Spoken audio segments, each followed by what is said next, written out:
Well, hi there. Welcome back to our SOAP video playlist here in the book of Isaiah. And we are picking up in this, so this is week 4. Right. So we're starting our second half of this last section. Yep.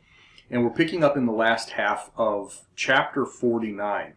And this set of chapters today, I'm just really, I love this set of chapters. This is, we've got all sorts of cool stuff to talk about. Yeah. So we probably and even kind of brought it up last week too, and made me look at it a little harder than I love this section. Yeah. There's so much good stuff in this section. We could go forever on this. We'll try to keep it short, but you will enjoy. I hope you will enjoy reading the section this week. We're picking up in chapter 49, and we're doing through 53. Right. So to set the stage for it, for the past couple of weeks, we've been talking about prophecy that Babylon will come and destroy Jerusalem, take a remnant back to Babylon, and then at some point God will restore, or bring back, and that's kind of the background of it. And as you had said, one great thing we can get out of this is the characteristics of God. Yeah. And there's a whole bunch of characteristics, but one that really stuck out to me was God is faithful. Yeah. I mean, here's God saying what's going to happen, and then it happens. Yeah. Right? And there's nothing anybody can do about it. I know. Exactly. And we think about it, well, why would God cause this? Well, the first 39 chapters of Isaiah, he's trying to get the people's attention and trying to tell them, you don't want this to happen. Right. Type of deal. So, plenty of chances. Yeah. It's just like the little kid that you're telling, don't do that, don't do that, don't do that. At some point, there has to be some justice. Well, and it really goes all the way back to Deuteronomy 28. God said, if you do these things, here is the series of events that is going to happen. Right. You'll get sick, you'll have famine, you'll have plague, you'll have all that. And if you keep it up, eventually I will take you out of this land. I brought you into this land. I can take you out of this land. Yep. And it literally is what he says in Deuteronomy 28. In Deuteronomy 30, then, he says, when you are kicked out, because I know you will be, I promise I will bring you back. Right. So this isn't a secret. This is not a secret. This is not new. So now we come to Isaiah, and Isaiah says, you have done exactly what he told you not to do. Yeah. And so here's what's coming. This is your last chance. Well, they didn't take their last chance, and so now they're getting ready to be exiled. Right. Yeah, exactly. So in this week, let's see. In this week, he starts out with talking to Zion. Mm-hmm. And so we need to talk about that a little bit. What is Zion, Yep. right? Yep. And God says that, the people of Israel, or we'll see Zion or Jerusalem, will say, God forgot about me. Yeah. And God says, man, and a little sarcasm in there again, but God says, how can I forget? And then he uses a couple characteristics. One is a mother and a baby from the standpoint of, I'm your mother, you're my baby. How can I forget about you? And then again, he says, your land is going to be in ruins. I mean, that's going to happen. But soon, your land will be too small to hold all your residents. Yeah. And it was cool. So the big thing, though, would be in chapter 53, or in my mind. So the Messiah comes into the picture. And it's funny because last week we were talking about it, when you said Isaiah 53. I started reading about it a little bit. And then, I don't know if it's good or bad, but it starts showing up on Facebook all over the place. I don't know, Big Brother listening. You thought about it, so Facebook brings it up, right? Yeah, but there have been a number of books written on it, too. Yeah. Which hey, little plug there. Maybe we can expect one of you from the future. So I went into reading about Isaiah 53 with a different light, that if there's all this attention on it, what can I get out of it? Mm-hmm. And I would encourage people at home to do the same thing. Sometimes we go through our readings a little too quick. I don't have time. Yeah. Make the time, especially when you get to Isaiah 53. Well, and especially in a passage that we tend to know better, we'll gloss over it instead of really focusing on it. A couple things that I picked out about it, which I thought were absolutely awesome. He had no stately form or majesty that might catch our attention. Mm-hmm. He was despised and rejected by people. He was considered insignificant. Mm-hmm. And that's, it's like so awesome. I can remember back in my college days when I was first studying the Bible, one of my first leaders, he was only a couple years older than me, he was a senior when I was a freshman. And we were going over, Jesus being a carpenter. And he's like, what kind of stuff did he make, And then was it good? And everybody's saying, oh, it would have been perfect. It would have been so rich. And I was thinking, no, it wouldn't have been. No. And again, Jesus didn't have an ego, at least, at that point where he had to show off. And but he also learned. He also had to learn. I mean, he didn't come out of the womb as an expert carpenter. Right. People tend to think perfection means he couldn't mess up in any way humanly. Right.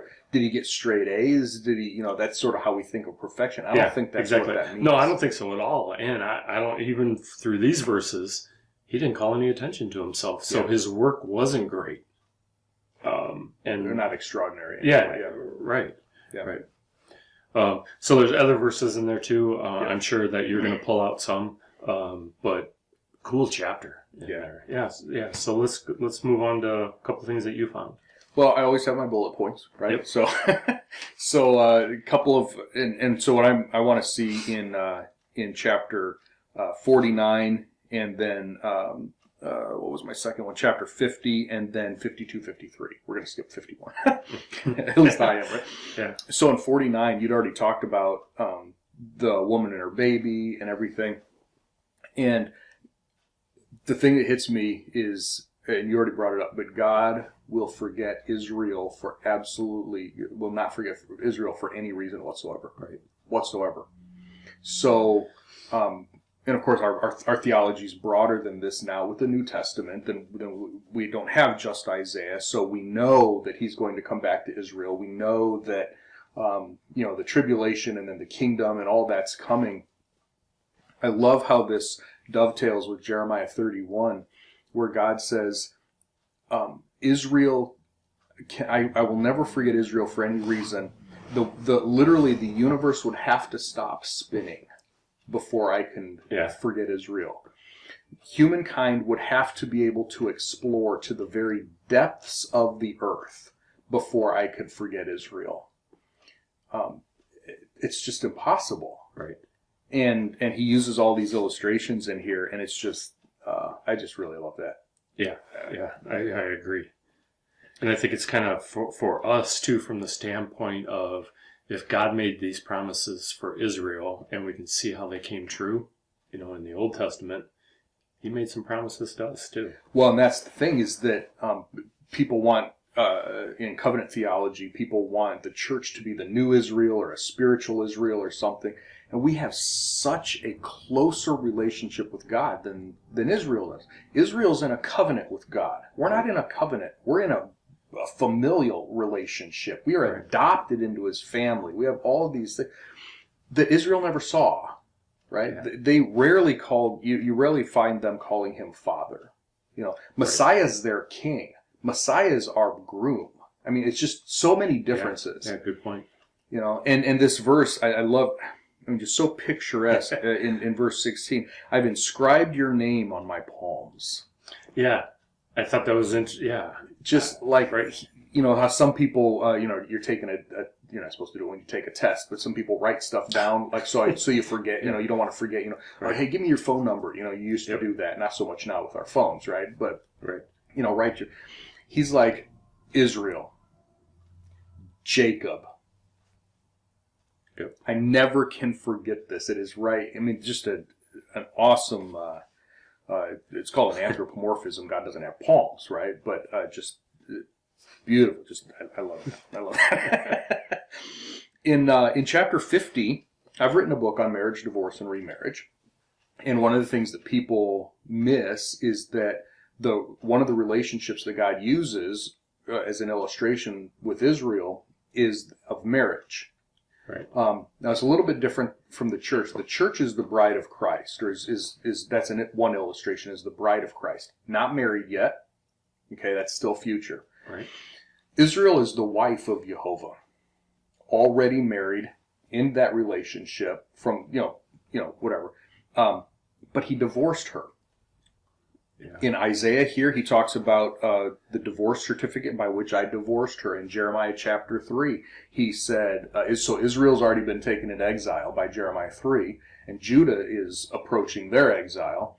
And Jeremiah 3:8 says, you saw, Judah, you saw that Israel I've already divorced, and you think I can't do it to you? So here's the divorce. So God is divorced. Yeah. That might be a surprise for some people. Yeah, pretty much. God has divorced Israel, said, fine, if you want to go do that, go do that. She never married anybody else. She chased other gods, but she never married another god nationally. Right. And so according to the law in Deuteronomy 24, if she hasn't remarried, then they can get remarried. So Israel and Judah will come back as the wife of Jehovah. That's the whole point of Hosea, bringing in a bunch of things here, right? Yeah. The whole point of Hosea is the word picture, or that visual picture where his wife prostitutes herself out and then he brings her back. God is going to do that with Israel and Judah in the kingdom. That's the whole point of the new covenant, with the whole house of Judah and the whole house of Israel. So that picture, when you're reading chapter 50, if you've never thought about the concept of God being divorced or divorcing Israel, that might be new.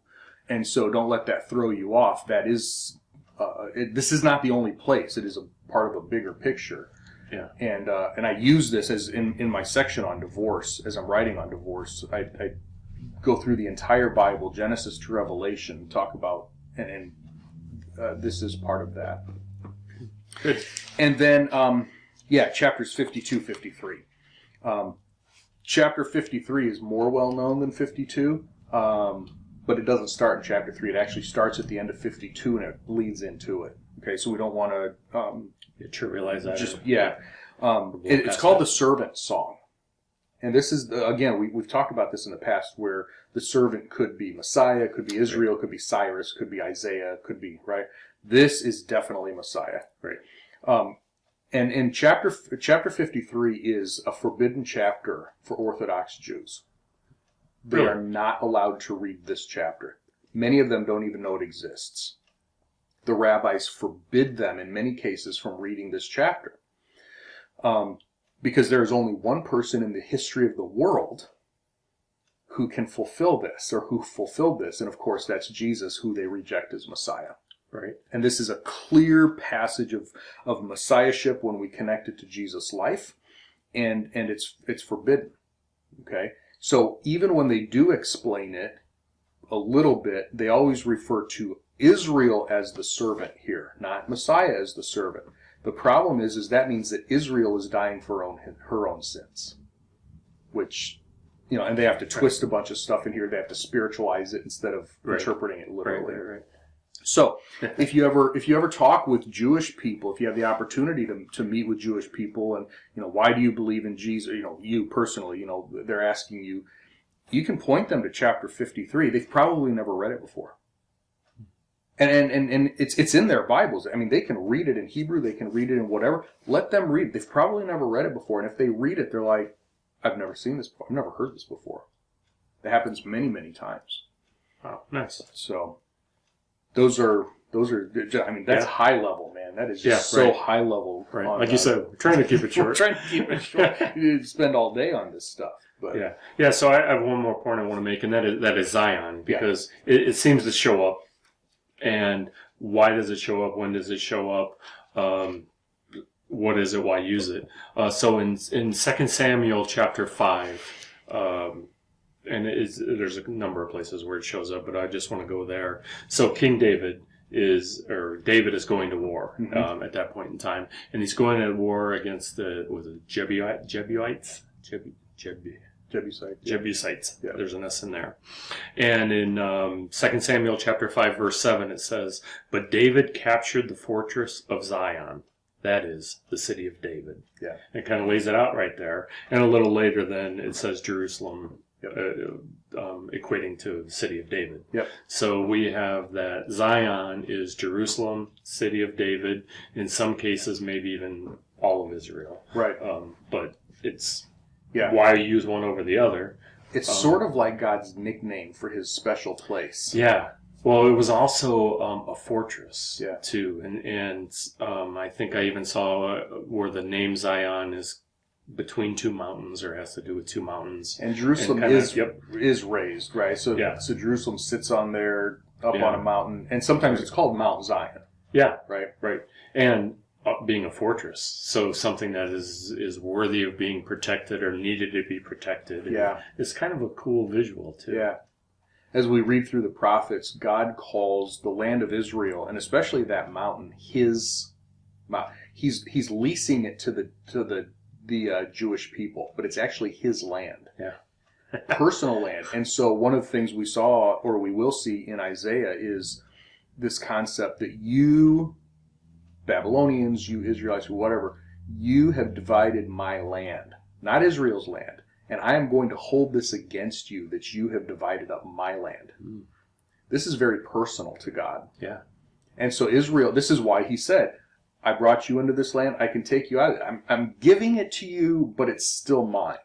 Right. And if you destroy it, and you bring wickedness, and you bring evil, and this whole thing, I'll take you out, because it's my land. Right. And I think that's just really cool. And then with the, like you said, his faithfulness, and he will bring them back, and he will set up his kingdom there. Because sometimes I certainly don't look for traits of God in there, but how do we know him better? I mean, it has to be by reading the Bible, because that's all we have, Right. To learn more about him. Right. Otherwise, we're in our own mind saying, "Well, this is what God should be like," and now I've made my own God, Right. versus who God really is. Well, an application in this type of reading can be very difficult, right? How do I apply this to my life? Right. And if all we're thinking about is what do I need to do about this, application is in many cases people think of application as do. Right. Right. Well, there's not really anything to do about this. Yeah. So application also has to be, what should I know? Right. And now we've moved into characteristics of God, and faithfulness, and Israel. He wants us to know about how, Right. Who Israel is, and how, and that Right. sort of thing. Well, and characteristics of Messiah. And Messiah, the This servant week. song. Yeah. Right. Yeah. So application, if you're thinking through SOAP, there's your scripture. We've made a whole bunch of applications, observations. But application, what do we do about this? Well, maybe there isn't anything to do. But remember, it's not just about doing, but we know him better so that we can love him more. And man, this is rich with how to know him better. Right. Right. Staying faithful, Yep. loving, caring enough. Yep. This is mine. Yep. Yep. Divorce. Yeah. Yeah. Even the concept of divorce, maybe, Right. that's not something, we want to do, but, But God. but know how he treats his people. Right. And he will be faithful to them. He hasn't moved on either. He's divorced, but he hasn't moved on. He's Right. waiting for them to so that they can Good come point. back. Right. But again, his faithfulness just all the way through. So Very good. So that's what we end there. Yeah, I mean, there's so much stuff. Enjoy this week. Read slowly. Just sort of soak this type of stuff up. And as always, submit your comments. We'd love to hear what you see in there. Right. Maybe share a time that you have just experienced God's awesome faithfulness, even in your own life, and connect that back and remember who He is. And just really cool that way. Go ahead and share this with somebody. Subscribe, do all of the social media type things. And we will see you back again next week as we continue in the book of Isaiah. Bye.